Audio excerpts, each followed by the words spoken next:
as I transition into the forum, I think I want to start off with maybe just dialing things back just a little bit and kind of getting into some rudiments, right? Let's start with Akira. I'm going to pose this question to you. Let's just talk terminology, okay? Let's talk. We hear these terms: affordable housing, equitable housing, inclusive housing. So can I know this sounds very basic, but for our listeners, I want to be able to just kind of break this down just into some basics to help us to navigate through the understandings of any differences, if any. Yeah, I think Professor Anderson gave a really good answer about affordable housing as a definition, but also really clarifying that is a really already fraught position to start from. We think of housing as something that is not sort of equitably distributed, where you need your own a very sort of known set of skills and characteristics and positionalities to actually have access to housing, to have good quality housing, to have actual housing choice.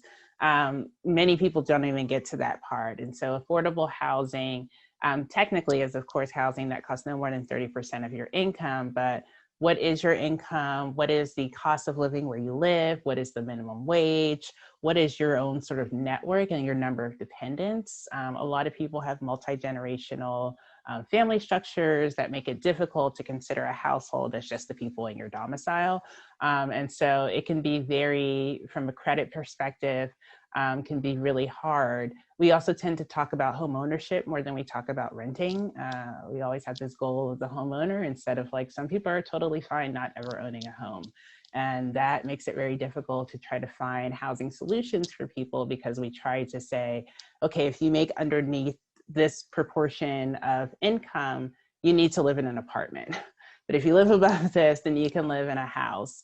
And that's not really how it works. Usually the more dependents and the less income you have, the kind of more space you need, and vice versa. And so there doesn't seem to be, and hasn't been forever since the posing of the original housing question, that as long as we sort of commodify housing, it'll be very difficult to have affordable housing. Okay. Yeah. Thank you for that answer. I want to switch now over to Trish, and I want to, you of course have talked about, Atlanta's housing's role as a leader in public housing, which we all certainly know.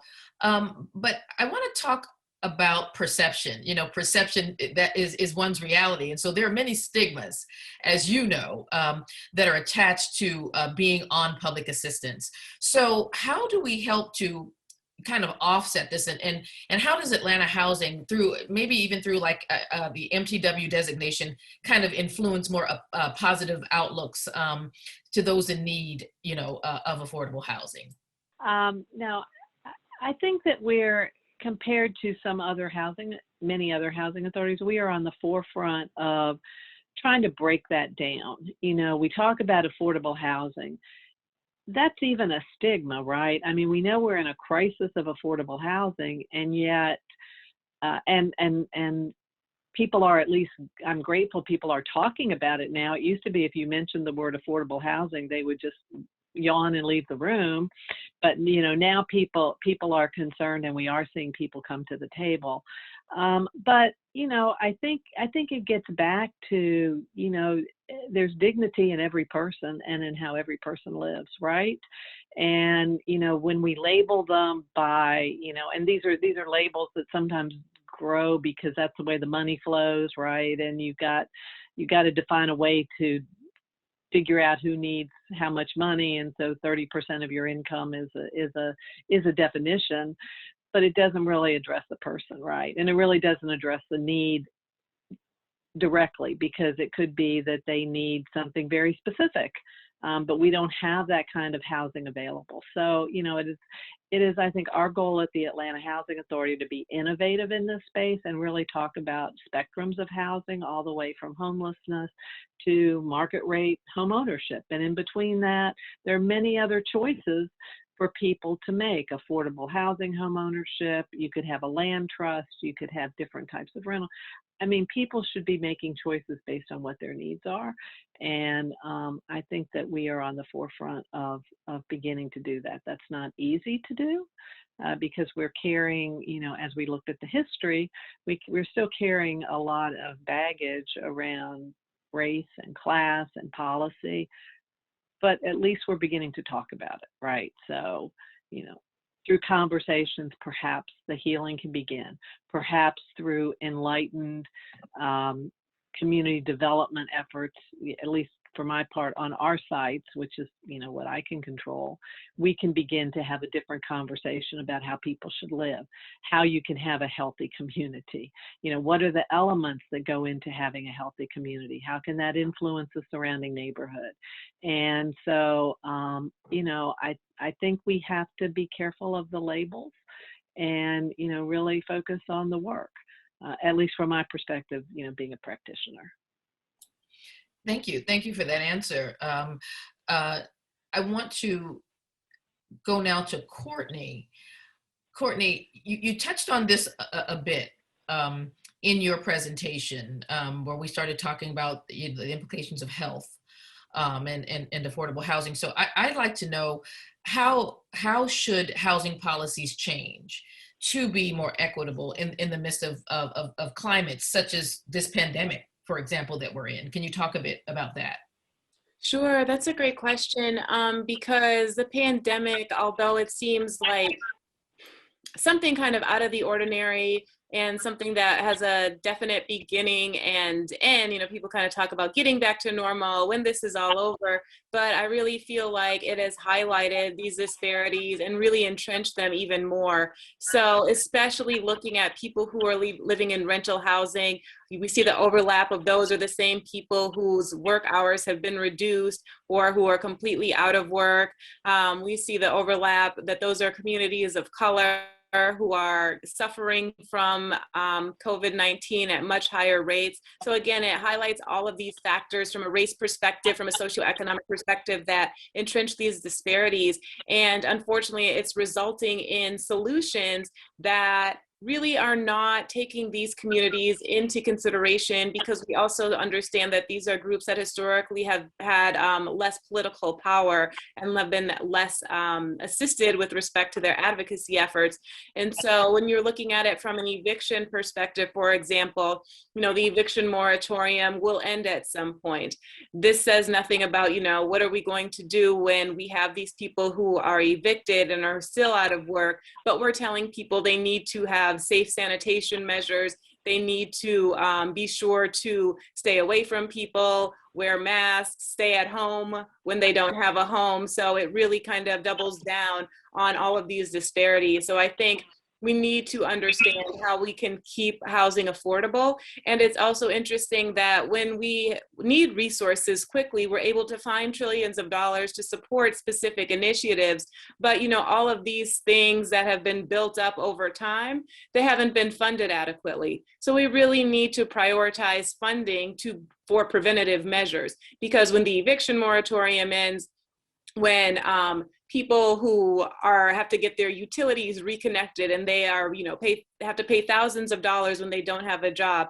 We see that these are the people who have children who are, taking virtual school, but if they don't have broadband internet, or if they don't have the proper utilities or the home safety, then how are they able to participate in education? So I think it's really shown that if we're going to move forward in equity, we need to understand how these preventative measures can be funded at a federal level and supported with local and state initiatives. Excellent. Thank you so much for that, Courtney. Trish, I'm going to swing back to you now. Solving the crisis, this affordable housing crisis, it takes more than even, the innovation of a leading PHA like Atlanta Housing. So how can people partner with Atlanta Housing to help to further our mission of, housing those in need? Here in Atlanta, particularly under current Mayor Bottom's vision, to create 20,000 units of affordable housing by 2026, it's about partnership. Atlanta Housing cannot do it alone. Certainly we are the leader. We have a lot of tools that other folks don't have, but we can't do it by ourselves. And so we are working together, particularly with groups that Terry Lee, who came from the city to our organization as our chief operating officer, with a vision of continuing these partnerships with the Beltline, with Invest Atlanta, so we can do impactful development, so we can do development more quickly, so that we can be focused in addressing this affordable housing crisis. And working with House ATL and ULI, we've actually created a constituent of private sector developers who are saying, what's really happening in the world of housing, we don't really agree with it. We want to give back. We want to help create social investing funds and be part of the solution and not part of the problem. And so I think at least in Atlanta, I can't necessarily speak for other cities, as we are beginning to think of ourselves as one network that provides housing across the city, then we are beginning to solve the problem. It is a long-term solution. People are suffering. The COVID has certainly not helped the situation. When the moratoriums end and forbearance ends on mortgages, they seem to be thinking not that much is going to happen. It seems to me it's a cliff that we're going to all fall off of, and we're talking about those same essential workers who have been helping us get through the pandemic. So we really need some solutions for these folks, and we're working hard to make that happen. Thank you, Trish. And Courtney, last question of the evening. Now, I'm not sure, perhaps you want to latch on to something that has been mentioned, in this forum. Please certainly feel free to do so. But I did want to ask, what can be done at the local, state, and even federal level to advocate for housing equity. So feel free either to answer that or again to connect on with what someone else's conversation that they may have started. Oh, sure. I'll just kind of continue the conversation in all three of those respects. So at the federal level, again, increasing funding for preventative measures and also making sure that the funds are used, not having these deadlines as we've seen with the COVID funding that you have to be used in a certain time or else it goes back to the Department of Treasury, to make sure that the funds can be used appropriately and that states have the time to figure out how to use that, and also the support. At the state level, I think one thing from a housing perspective that we've seen that has complicated some matters is that all of these jurisdictions within a state have different ways of addressing eviction, of defining eviction. Is it we're going to stop people from filing from eviction? We're just going to not remove people from their homes? How is the process carried out? Is court still in session? How are we serving people? It makes the system very disjointed and very difficult to advocate for tenants. So having a cohesive understanding about what eviction is to make sure that these state orders are interpreted equally and equitably would be very helpful. Anything we can do to incorporate statewide broadband connectivity to make sure that everyone has fair access to the internet to decrease this digital divide that really emphasizes these health disparities would also be of assistance at the state level. And at the local level, understanding how local advocates, local government can get involved with addressing how we want to allocate tax credits, what we want to prioritize, how we can advocate for more equitable education systems, local school boards, all of those things would be definitely helpful. And also understanding our districts, not just for school, but also for voting, and being involved in all of those processes would help housing and all of these other systems. Thank you for that input, Courtney. As we wind down, I would just like for us to just take a couple of seconds just to kind of give a wrap up. We'll start off with Akira.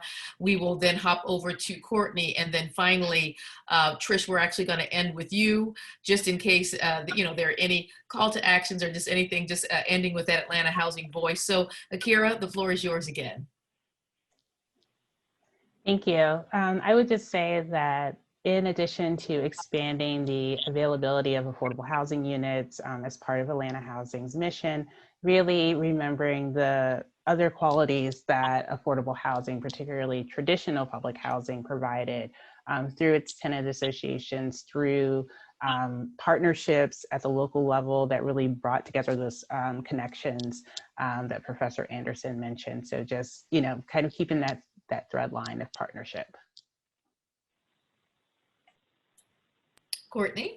Sure, I definitely agree and would just like to add that no place is too small to start with respect to housing, and no system is too obscure. So all of these things are related to one another. So even if you don't squarely work in housing, there are things you can do that'll affect the communities that do need housing advocacy. So really be creative in how we approach these issues, and really keep in mind that it affects all of us, even if we aren't the ones who directly need the assistance. Equity helps everyone and helps us be a more prosperous nation. So we really need to work together to create solutions at the local level and upward. Thank you. And finally, Trish, you can bring us home. All right. Well, so as a practitioner for 30 years, this is both an exciting time and a scary time. The crisis has never been greater in our city and our nation. And we've got to look to the history that we learned about today, as well as the innovations in policy that we looked at to the future. And bringing all that together, working together in partnerships, across our sister agencies at the federal and state level. These are problems we can begin to tackle because we are at least talking about them. And, I think at Atlanta Housing, we have a vision to move forward. We're not the only solution, but we're part of the solution, and we're proud to be part of the solution. And we just look forward to making a difference in the city. This concludes Dialogues in Housing, Series 1, Affordable Housing and the Race Factor. And on behalf of Atlanta Housing and the Communications, Marketing, and Public Engagement team, I thank each of you, all three of you, for participating. This was wonderful. It was fantastic to be able to listen as you weighed in and shared your expertise with us. We know that the affordable housing crisis is one that impacts all of us. And so by working together and starting even with conversations like this is a very positive and intentional step to a solution. So again, thank you so much and have a fantastic evening.